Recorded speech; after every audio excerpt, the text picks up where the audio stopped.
Greetings, fellow travelers. The crew of Foreign Visitors View continues its journey through Portugal. Our previous film has covered Guimarães, and now we are going to the city of Chaves, just 10 kilometers from Spain.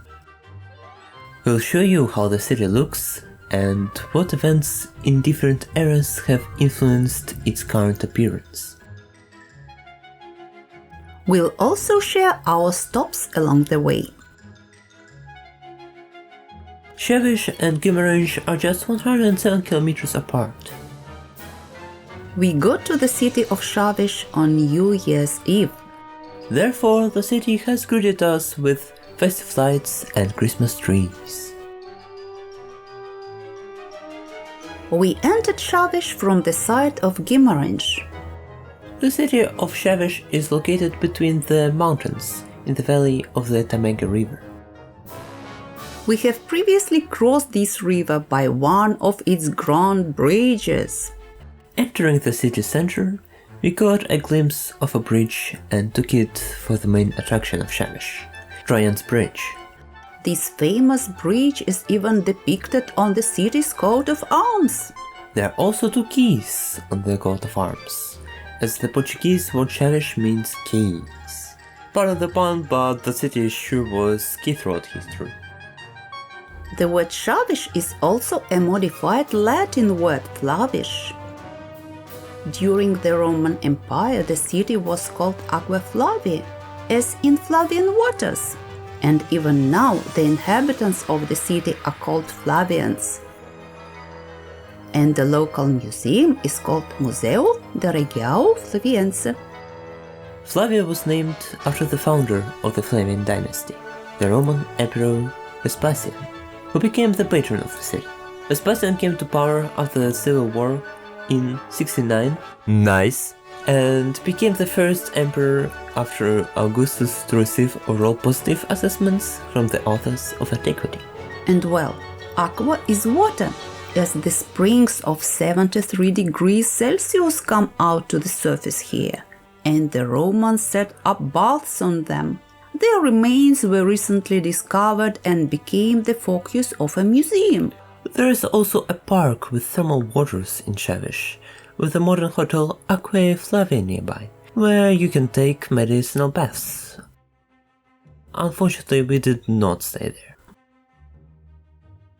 The Flavian dynasty ruled the empire for only 27 years and was replaced by the Antonine dynasty, the most notable of them being the Emperor Trajan, under whom the Roman Empire reached its maximum size. By the way, Trajan was born in Spain, near Seville.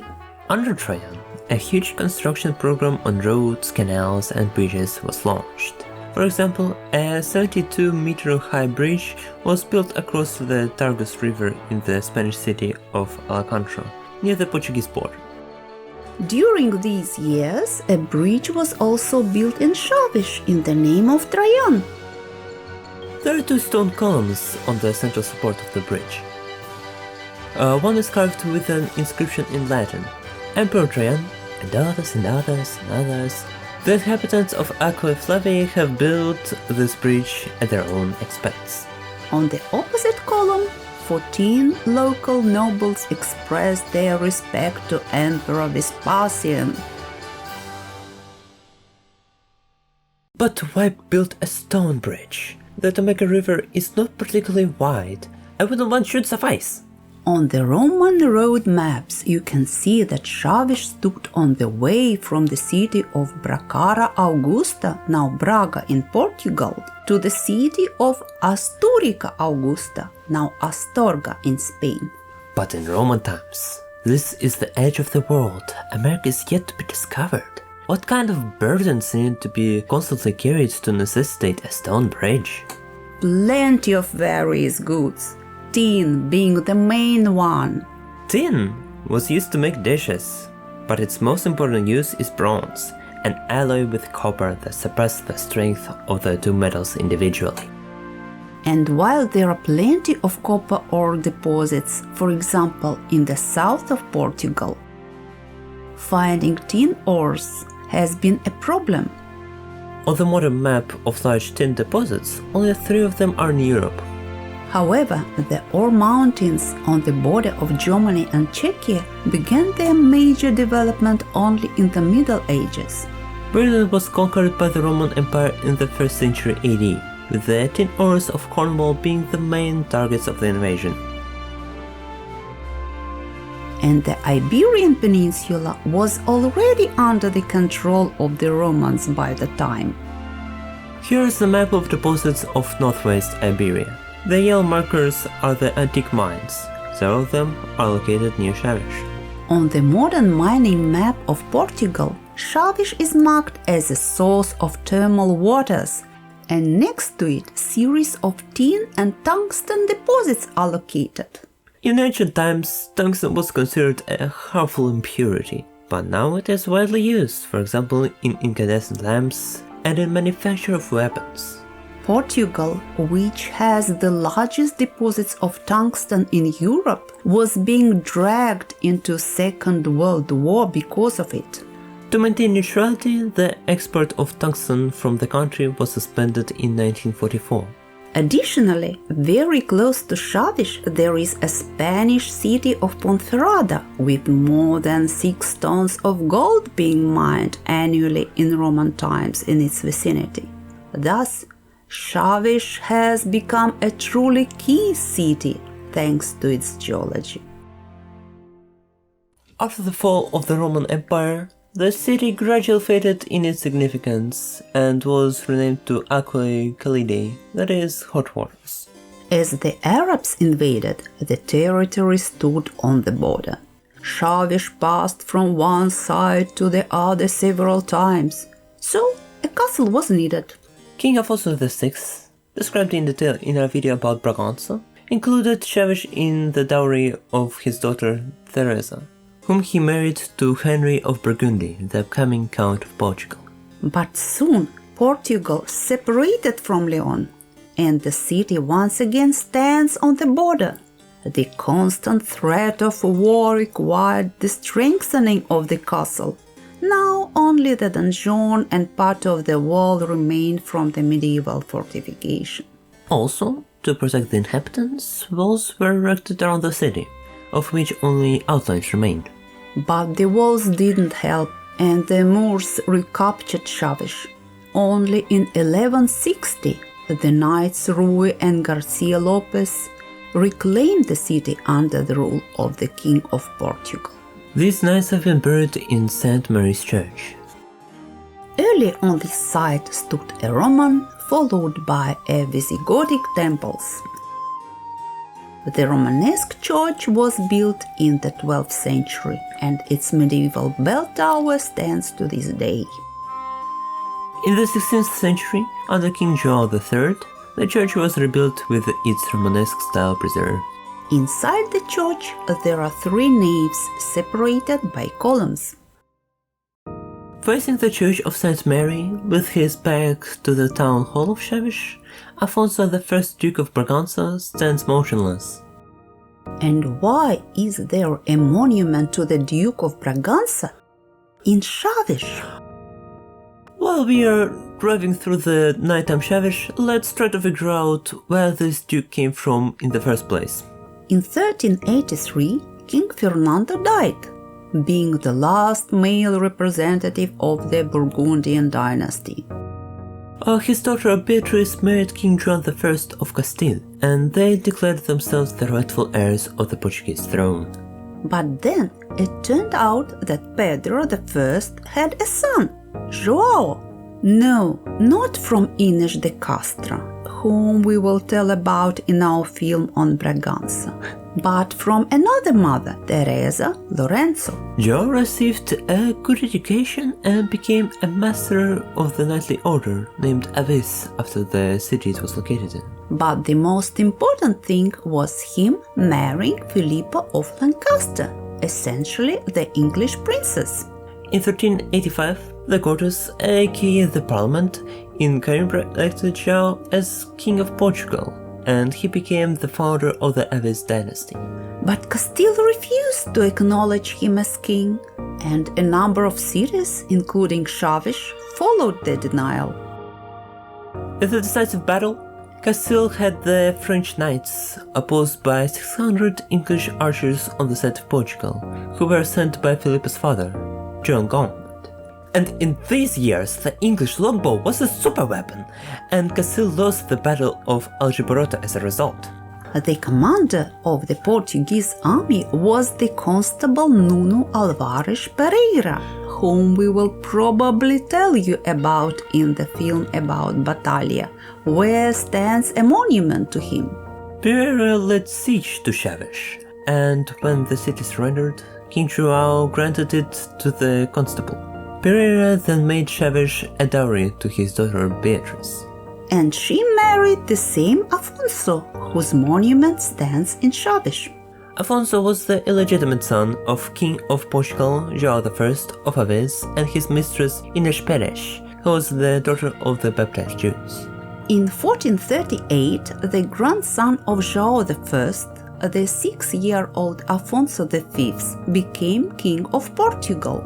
At the beginning, his mother, Eleanor of Aragon, acted as his regent. But Spanish by birth, she wasn't popular, and two uncles of the king, our Afonso and Pedro, claimed the post of the new regent. In order for Afonso to retreat, Pedro arranged a decree for the young king to confer Afonso the title of Duke of Braganza, with the provision of the corresponding possessions. Before Afonso, the only dukes in Portugal were Pedro himself and his brother, the famous Henry the Navigator, whose monument stands in Lagos, which we will visit later. Duke Afonso preferred to live in Chaves, therefore the local castle was called the Castle of the Duke of Braganza. Having become a duke, Afonso continued to cooperate with the young namesake king and turned him against Pedro. When the king came of age, he, under the influence of the Duke of Braganza, accused Pedro of treason, provoking him to an armed uprising in which Pedro perished. Afonso of Braganza was a very influential nobleman. When the king went to fight in Africa, even nicknamed African, the duke remained to take care of Portugal. Afonso died in Chaves and was buried in the previously mentioned Church of St. Mary. There are more temples in Chaves. Next to the Church of St. Mary, there is the Church of Misericordia. That is, of compassion. On the other side of the river, just behind the Roman bridge, is the Church of São João de Deus, also called the Church of Madalena. It was founded as a chapel at the military hospital of the Order of St. John.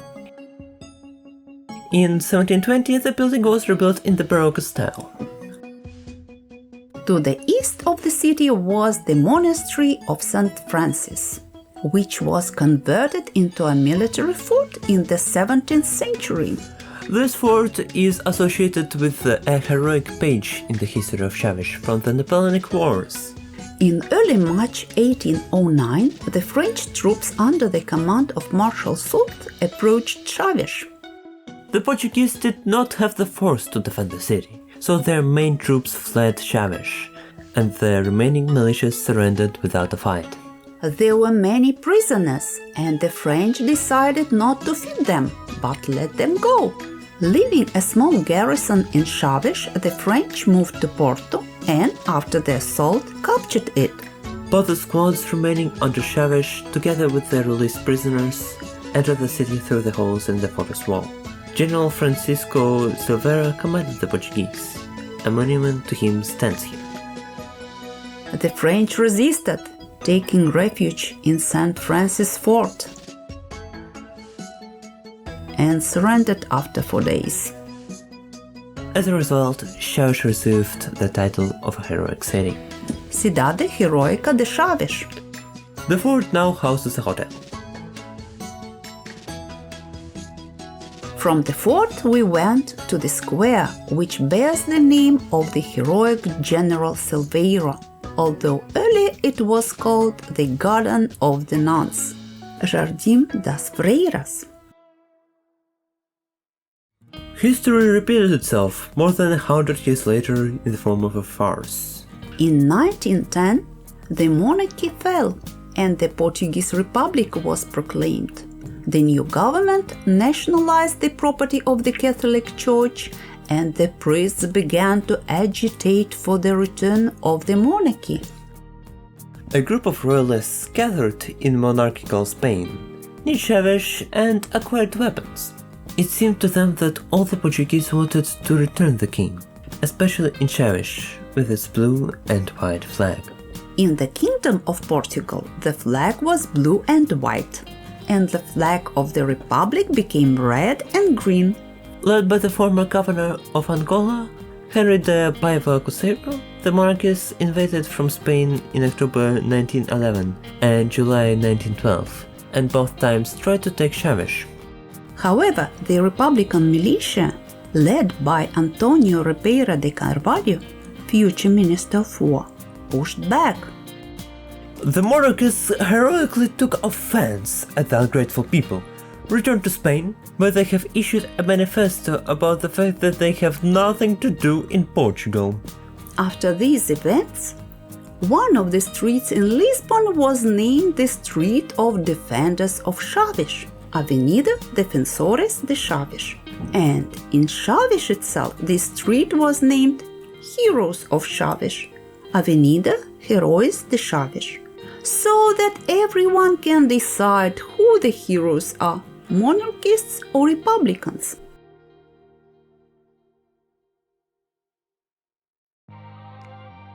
And finally, practical information for tourists. We had dinner at the Ocandida restaurant. The menu and prices can be acquainted with without going inside. And you can see what we feasted upon there. We lived at the Alojamento Central Hotel. Taking the advice of the hotel administration, we left the car in the free parking lot near the castle. It is unfortunate that we did not know about this parking lot in advance. If you are going to Chaves by car, here is the parking lot on the map. Then we drove along the bridge, but not along the Trans Bridge, because it is pedestrian, but along the modern bridge built in the Roman style. It was this bridge that we saw when we entered the city. From the bridge, we go to the street of Don Afonso, Duke of Braganza, and we continue further. We ascend into the mountains and a beautiful view of Chaves opens up from above. All of Chaves can be seen from here. Chaves? Well, yes indeed. Close are the mountains, some in the sunlight, some in the shade. And the channel Foreign Visitors View invites you to subscribe because our travels continue. Your guides, Konstantin Krasovsky, Tatiana Andreeva, and Leo Krasovsky, invite you to meet another northern city of Portugal, Braganza. Stay tuned, smash the like button, share the video with your friends, and write any questions in the comments. See you in Braganza as well as in other cities and countries.